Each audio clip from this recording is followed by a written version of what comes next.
Office.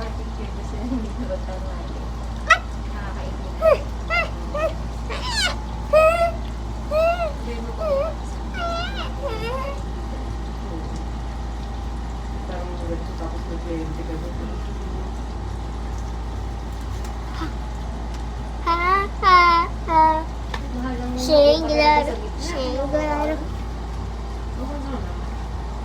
Upabot yan sa taas niya ni Sana, 25%. So ibig sabihin nito na upa ka dito? Oo, ma'am. Upa lang ako dito. Pati yung part na ito din sa kabila. Ano naman?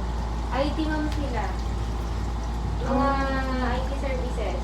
Ngayon, sila sa CCTV, mga...